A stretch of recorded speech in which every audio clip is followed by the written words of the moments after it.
अस्सलाम वालेकुम व्यूवर्स। आज मैं आपको CS402 थ्योरी ऑफ ऑटोमेटा, इसमें जो हमारे बहुत ही ज़्यादा इम्पोर्टेंट टॉपिक्स हैं जिनमें से हमारा पेपर जो है वो बन के आ सकता है फाइनल टर्म का, वो आपके साथ जो है वो शेयर करूँगा इंशाल्लाह। और इन टॉपिक्स में जो लॉजिकल टॉपिक्स हैं सिर्फ वो मैंने वो इंक्लूड किए हैं। इसके अलावा जो जितनी भी थ्योरी है, थ्योरेटिकल जितने भी डेफिनेशंस टाइप की चीज़ें हैं वो अपनी जगह पे इम्पॉर्टेंट है। तो जो मैंने टॉपिक इंक्लूड किए हैं वो सारे सॉल्व करने वाले टॉपिक्स हैं जिनको आप सॉल्वेबल प्रॉब्लम्स कह सकते हैं। तो चलते हैं आज के इस वीडियो की तरफ। तो सबसे पहले इसमें मैंने लेक्चर नंबर 23 से स्टार्ट किया है, जो कि हमारा पोस्ट मिड टर्म जो सिलेबस है उसमें सबसे पहले आता है। तो उसमें हमारे पास लेक्चर नंबर 23 में एक सीक्वेंशियल सर्किट दिया हुआ है। तो उस सीक्वेंशियल सर्किट में हमें कुछ फार्मूलाज वहाँ पे दिए हुए हैं और उन फार्मूलाज की मदद से हमने न्यू ए और न्यू बी और एक आउटपुट, ये तीन चीज़ें जो हैं वो कैलकुलेट करनी है। तो ये क्वेश्चन जो है ये हमारा एक बड़ा इंपॉर्टेंट टॉपिक बनता है कि calculating new A and new B for a given sequential circuit. और उसमें हमें क्या दिया गया होगा, ये मुमकिन तौर पर मैं अपने पास से इसको जो है वो स्पेकुलेट कर रहा हूँ कि values of A and B, जो old A and old B हैं, वो वैल्यूज़ हमें उसने गिवन दी होंगी उस टेबल में, टेबुलर फॉर्म के अंदर डाटा प्रोवाइडेड होगा। और उस ए और बी की values, old A and old B की वैल्यूज़ को इस्तेमाल करके हमने न्यू बी और न्यू ए की वैल्यूज़ को कैलकुलेट करना होगा। सो एक तो ये टॉपिक इम्पॉर्टेंट हो गया। उसके बाद सेकंड लेक्चर नंबर 24 का फर्स्ट अगर आप पेज देखें तो उसमें हमें टीजीज़ बनाने का जो है वो मेथड उसने दिया हुआ है। टीजीज़ बनाने के यहाँ पे तीन उसने मेथड दिए हुए हैं कि अगर आपको दो लैंग्वेजेस L1 और L2 दी गई हैं तो आप उन दोनों का TG for union of languages L1 plus L2 कैसे फाइंड करेंगे। इसी तरह उन्हीं दोनों लैंग्वेजेस का जो कंकेटिनेशन का टीजी होता है वो कैसे बनेगा। और थर्ड पे जो है वो क्लोजर ऑफ अ लैंग्वेज यानी L स्टार, कोई एक लैंग्वेज गिवन होगी उसका टीजी गिवन होगा और उसका जो है वो हमें L स्टार यानी L क्लोजर लेना पड़ेगा। तो वो मेथड ये आपको अच्छे तरीके से देखना पड़ेगा। उसके बाद ये मैंने एक्स्ट्रा एक इन्फॉर्मेशन दी है कि TG1 एंड TG2 में बी गिवन डायग्रामेटिकली, यानी वहाँ पर आपको डायग्राम गिवन होगी, आपने जस्ट उस डायग्राम को यूज़ करते हुए TG1 और TG2 का L1 प्लस L2 या L1 L2 या L स्टार L क्लोजर जो है वो फाइंड करना होगा। उसके बाद नेक्स्ट जो हमारा इंपॉर्टेंट टॉपिक है वो है मेकिंग और finding of complement of a given FA।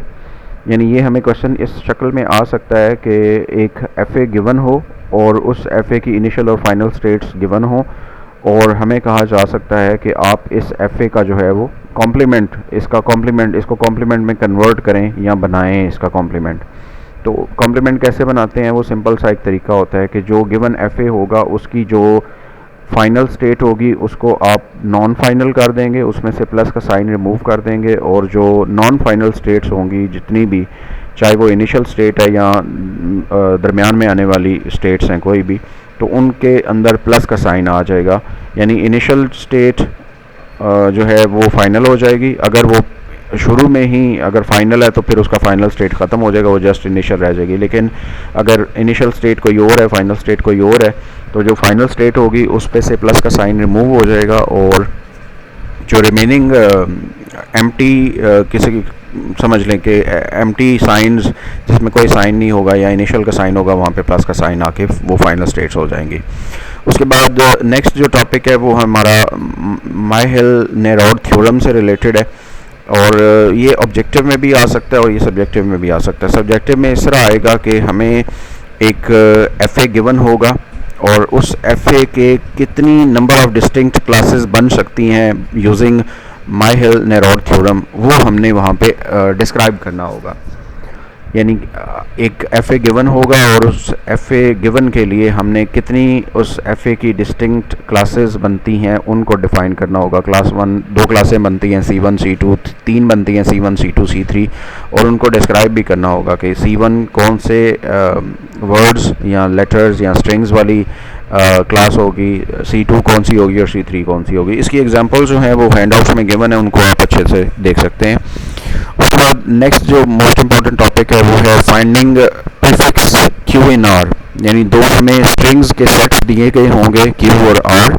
तो हमने प्रीफिक्स Q इन R जो है वो फाइंड करना होता है। और ये कैसे फाइंड करते हैं, ये एक सोल्यूशन की वीडियो मैंने शेयर की भी हुई है इससे पहले। उसके बाद जो नेक्स्ट हमारे टॉपिक है वो constructing CFG for a given FA TG और RE, यानी हमें एक FA दिया जा सकता है, हमें एक TG दिया गया हो सकता है और हमें एक रेगुलर एक्सप्रेशन दी गई हो सकती है। उस FA TG या रेगुलर एक्सप्रेशन के कॉरस्पॉन्डिंग हमें CFG बनाने का कहा जा सकता है। उसके बाद नेक्स्ट जो इम्पोर्टेंट टॉपिक है वो जनरेटिंग एम्बिगुअस CFG, यानी या तो आपको ये कहा जा सकता है कि आप एक एम्बिगुअस CFG जो है उसको जनरेट करें, और सेकंड ऑप्शन इसका ये है कि आपको एक CFG गिवन हो सकता है और उस CFG की एम्बिग्विटी रिमूव कैसे करनी है वो आपसे डिमांड की जा सकती है, उस क्वेश्चन में पूछा जा सकता है आपसे। सो ये एक आसान सा एक टॉपिक है, इसको अगर आप देख लें तो आपकी हेल्प होगी इंशाल्लाह। उसके बाद नेक्स्ट जो हमारा इंपॉर्टेंट टॉपिक है वो है राइटिंग और converting given infix arithmetic expression into prefix notation और prefix arithmetic expression to infix notation, यानी ये हमें क्वेश्चन जो है वो infix arithmetic expression की शक्ल में दिया जा सकता है और हमें कहा जा सकता है कि इसको प्रीफिक्स नोटेशन में जो है वो लिखें, या फिर प्रीफिक्स में दिया जा सकता है और उसको इनफिक्स नोटेशन जो है उसमें हमें कन्वर्ट करना होगा। अब ये प्रीफिक्स और इनफिक्स क्या है, तो प्रीफिक्स होता है कि जितने भी आपके ऑपरेटर्स हैं वो आपके जो ऑपरेंड्स हैं उनसे पहले लिख दिए जाएं। इसकी मैं आपको एक छोटी सी एग्जांपल जो है यहाँ पे लिख के देता हूँ कि प्रीफिक्स में आप कैसे करेंगे और इनफिक्स में कैसे करेंगे। प्रीफिक्स हमारे पास होता है कुछ इस शक्ल का कि हम जो हमारे ऑपरेटर्स हैं, अगर फ़र्ज़ करें हमने प्लस माइनस मल्टीप्लाई, ये हमारे ऑपरेटर्स हैं, इनको हम लेफ़्ट हैंड साइड पे लिख देंगे और जो राइट साइड पे हैं वो नंबर आ जाएंगे। ये इसको हम कहते हैं प्रीफिक्स नोटेशन। इसी तरह एक और होती है जिसको हम इनफिक्स नोटेशन कहते हैं। अब ये जो प्लस और माइनस के साइंस हैं, अगर इसको मैं इन ऑपरेंड्स यानी 1 2 3 5 6 वगैरह के दरमियान में अगर करके लिख दूं, जिस तरह 1 मल्टीप्लाई बाई 2, उसके बाद +3 और -4 एंड यानी ये हमारे पास, जब मैंने इन ऑपरेशंस को या ऑपरेटर्स को नंबर्स के दरमियान में लिख दिया है तो इसको हम कहते हैं इनफिक्स नोटेशन। ठीक हो गया। तो आपको क्वेश्चन जो है वो प्रीफिक्स नोटेशन में इस तरह भी दिया जा सकता है और उसको आपको इस शक्ल में इनफिक्स नोटेशन में लिखना हो सकता है, या आपको क्वेश्चन इस शक्ल में दिया गया हो सकता है तो आपको उसको प्रीफिक्स नोटेशन में लिखने को कहा जा सकता है। तो ये बड़ा इंपॉर्टेंट एक टॉपिक है।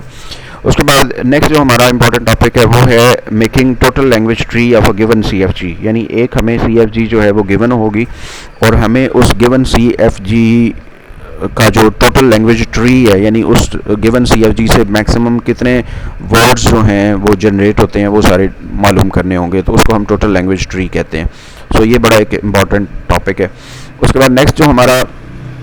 टॉपिक है और उसको हम कहते हैं कि आपको एक CFG गिवन हो सकता है और उस CFG में कुछ नल प्रोडक्शंस हो सकती हैं, नलेबल प्रोडक्शंस हो सकती हैं या यूनिट प्रोडक्शंस हो सकती हैं। तो उन नल प्रोडक्शंस को, नलेबल प्रोडक्शंस को, यूनिट प्रोडक्शंस को आपको एक तो कहा जा सकता है आइडेंटिफाई करें,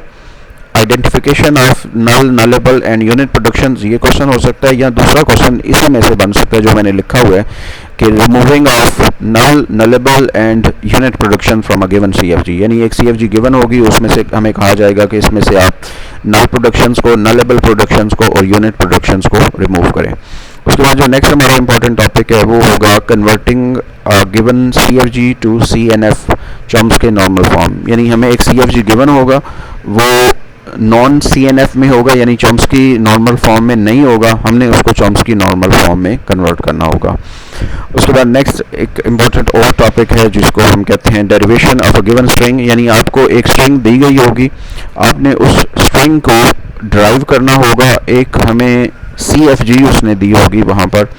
और उसमें मेथड वो डिस्क्राइब कर देगा कि आप इसको लेफ्ट मोस्ट डेरिवेशन के मेथड से या राइट मोस्ट डेरिवेशन के मेथड से इस स्ट्रिंग को डिराइव करके बताएं, यानी आपने वो स्ट्रिंग जनरेट करनी होगी। उसके बाद नेक्स्ट इंपॉर्टेंट क्वेश्चन हमारा जो है वो है conversion of a given FA to PDA, यानी एक FA दिया गया हो सकता है, उसको हमें कोरस्पॉन्डिंग PDA में कन्वर्ट करना होगा, यहाँ पर PDA की डायग्राम दी गई होगी और उसको हमें कोरस्पॉन्डिंग FA में कन्वर्ट करना होगा। या एक और अल्टरनेटिव का बन सकता है कि जो PDA है वो कौन सी लैंग्वेज को एक्सेप्ट करता है, उस लैंग्वेज की रेगुलर एक्सप्रेशन हमने जो है वो बनानी होगी। उसके बाद सेकंड लास्ट बल्कि हमारा एक इम्पॉर्टेंट टॉपिक है जो कि रेगुलर एक्सप्रेशन से रिलेटेड है, और वो ट्यूरिंग मशीन जो है उसमें से है। तो ट्यूरिंग मशीन एक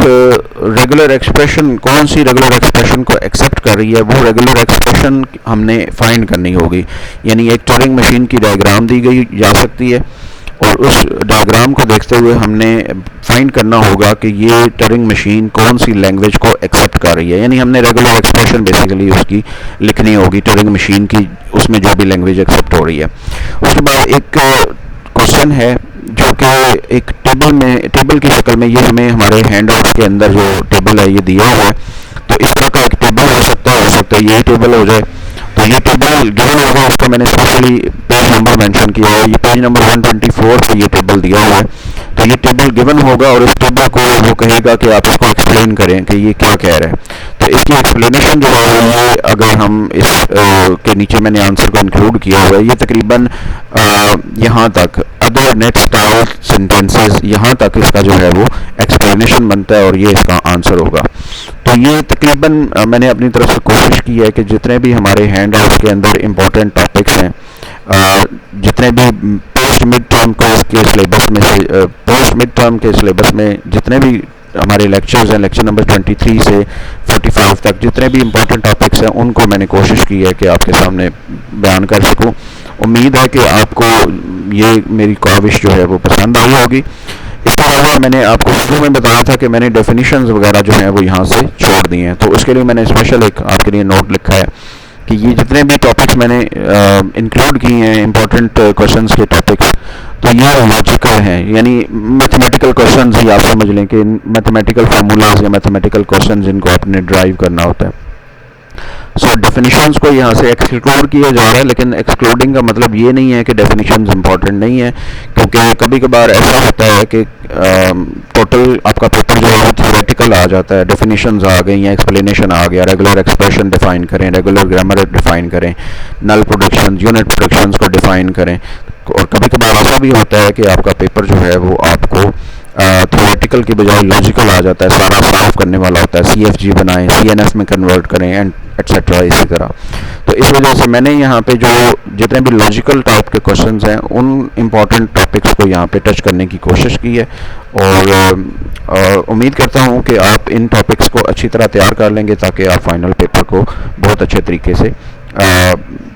अटेम्प्ट कर सकें। अगर किसी किस्म की भी कंफ्यूजन, किसी किस्म का भी कोई मसला, कोई चीज़ आपको परेशान करती है तो आप कमेंट सेक्शन में मुझे जो है वो कमेंट्स की शक्ल में क्वेश्चंस अपने भेज सकते हैं। इंशाल्लाह आपके कमेंट्स को जो है वो फ़ौरन रिप्लाई किया जाएगा। बहुत शुक्रिया।